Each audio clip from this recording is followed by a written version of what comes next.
Hello guys and welcome to my channel. My name is Jesper Offersen, and today we are going to look at a sunscreen. We are going to look at one of these or those tinted ones, and what you would like to know is how does it actually look color-wise. So firstly, the one we are talking about today is the one from Bioderma, and it looks like this, and the emballage looks like this, or the packaging looks like this. And first of all, yes, you would like to know what is the SPF, and that is 50 plus on this one here.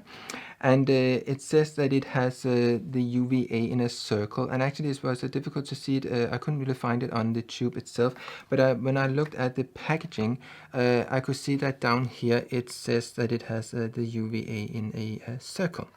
So that means that it is at least 1/3 UVA compared to the UVB, so compared to the SPF.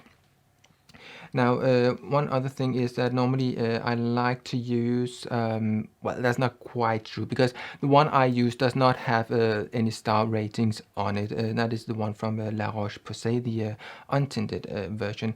But it is a good idea if you can find something with the star rating on it, and if you have at least 4 to 5 stars, and that is something I would use if I went to the beach or if I knew I had to be out in the sun for a long time. But just for daily use, I use the one from La Roche-Posay, which is with a UVA in a circle, but it doesn't have any star rating. Now, this one here has the UVA in a circle, but no star rating, so we can't really talk about that. And what you would like to know is how is the color. Well, if you look at how are they making the colors in this sort of products, then Aven, they have a tinted version, and La Roche-Posay, as I said, has a tinted version, and Bioderma has a tinted version, and other companies has tinted versions as well. But for those three that I mentioned, they are using something called iron oxides, and they are using a yellow oxide, a red and a black oxide, and then they are using a titanium oxide as well. The titanium oxide is what will give you the sun protection, or what will be the sunscreen itself, but this one here has a chemical filters in it as well, whereas the Aven one is purely a mineral sunscreen. So why do I mention the titanium oxide? Well, I do that because it is very white, and that is obviously something that they are also using in order to lighten the color of a product so it's not so dark. Also comes up to the color that they wanted, because when I just said so it's not so dark, well, the whole thing about these tinted moisturizers, or tinted sunscreens as these ones are, is that it's always sort of like one color is supposed to fit all, and I think we all know that one color certainly does not fit all. So for sunscreens that are tinted, it should be just like for makeup, so for foundations, and a lot of companies are really good at that now, and some companies are not that good. And I would say that if you are still making a sunscreen which is a one color fits all, maybe you have not really understood the message. So we are reviewing this one anyway. So what I would say about the iron oxide is that the difference is that in this one here and the one from Aven, then the first ingredients of the oxides, so as they are listed in the ingredients list, is the yellow oxide, and that yellow iron oxide, and that means of course that their product is a little bit more orangey, whereas the one from La Roche-Posay, that is so that the red iron oxide is listed first, so there is more red iron oxide in the one from La Roche-Posay than there are in the ones from Aven and from Bioderma, and that you can already think gives a sort of a difference in how the color is. Is it more red or is it more orangey? And then they also have a black iron oxide in it in order to make it more, well, darker. So it is obviously the mix about for those iron oxide that are making up the color. So kind of like if you are looking at a product, you can read from the ingredients list if they have the yellow iron oxide listed above the red iron oxide, then it is more to the orangey side, and vice versa, it will be more red. And I would say that the one from La Roche-Posay is it is red. It is not orangey. I would say it comes across as being too red. So yes, should we try this one here? And as I always say, just shake something up. And this one, you can see it's a bit liquidy, so it's not kind of like super fatty, it's more like liquidy. And I think they are actually saying that it is, now it says in French, maybe it says in English, and it says aqua fluid teinté, très haute protection. Protection, is it Spanish or is it French? I don't really do French. I just try my best.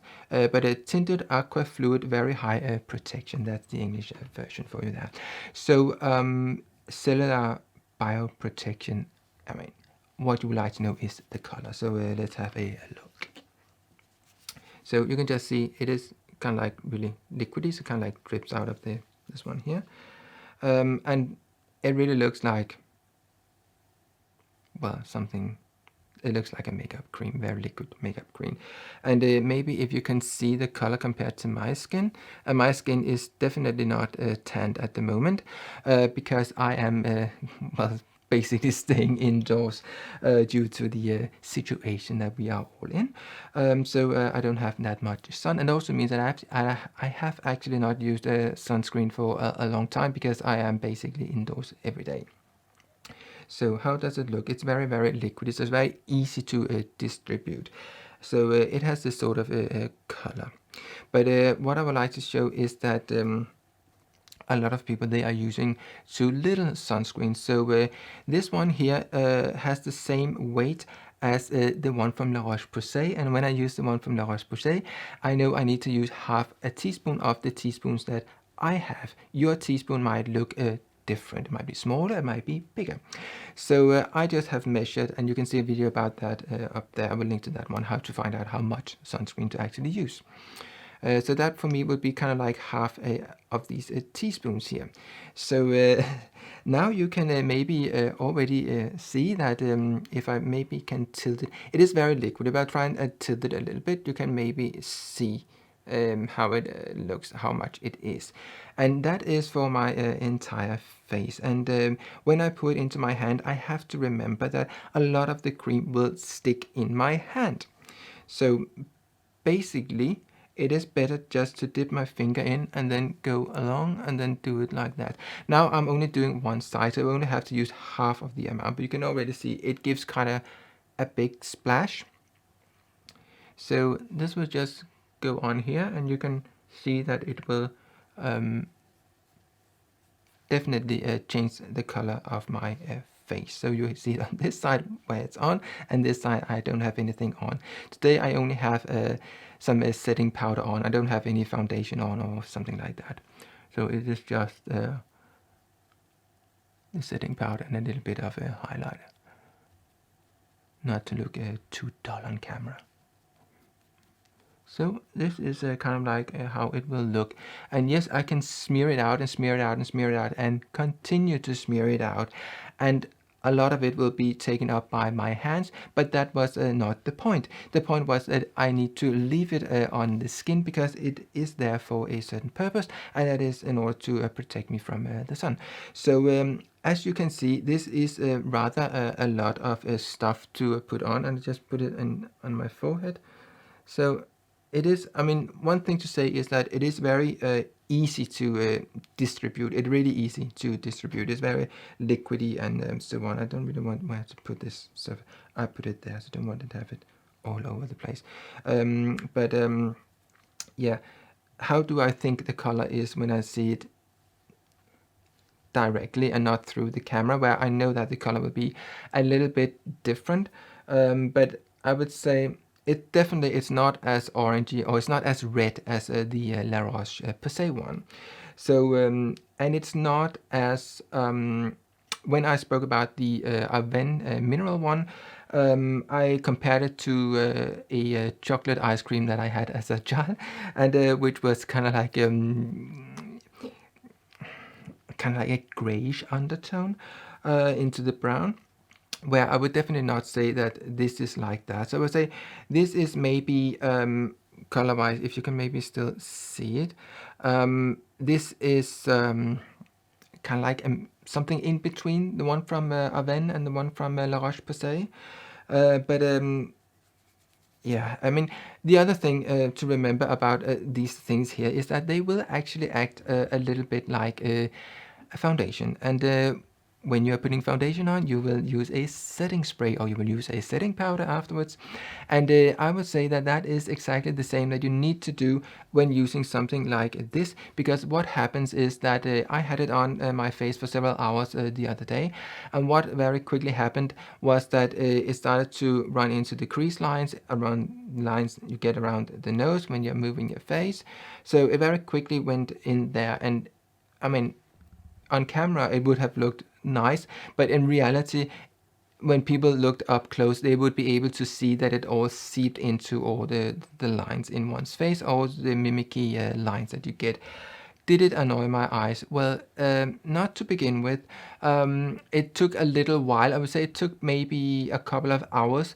And I did actually put it on very liberal on my eyelids. And it did, as in other lines on the face, in the crease line on the eyelid, it very soon just ended up being a red line there. So yes, again, there you would have needed to use some sort of a setting powder in order to keep it fixed. So did it annoy my eyes? Yes, it did annoy my eyes after a couple of hours, and I felt I just needed to take it away. And in order, I thought maybe it's just because my eyes are a little bit dry or whatever. But then as soon as I took it off, it was in the evening when I took it off. So it was not like, okay, it has been a long day, my eyes are tired and so on.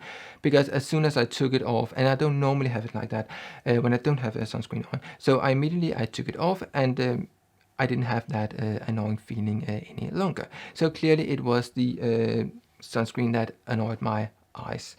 And I would say with the La Roche-Posay one, I used the untinted one, and it has never annoyed my eyes. And they do say that they use some sort of anti-eye sting technology, and I will say that that works really well. And I would say it does not leave any sort of a cast on the face. So if you would like to have a sunscreen that doesn't leave a cast on your face, I would say that the one from La Roche-Posay is a really good choice for many reasons. And this stuff here, I will say that it's not as bad as the Aven one, which started to really like burn around my eyes, on the eyelids, around this very the area underneath my eye. It started to warm and get this sort of burning sensation that just became worse and worse and worse. I did not have it with this one here to the same degree as I had with the Aven one. It was just like a little bit, but it wasn't that what annoyed my eyes. It was more like it was seeping into my eyes and annoyed the eye itself. So yes, this is how it looks. And is it something I will use? No, it is not. And it feels, another thing to say is that it feels greasy. It's easy to distribute on your face, but it just has this drawback that it's really greasy, and it keeps being greasy. And when I looked in the mirror when I was outside, it really did shine to high heaven. So it looked really glossy. So yes, this is not something I can recommend, but if you can't help yourself but wanting to try it out, see how the color works, and let me know it works for you. If you would like to see more of this sort of videos, please subscribe, hit the bell, and do all those things you must do in order to be notified when I upload more of this sort of videos. Thank you for watching. See you. Bye.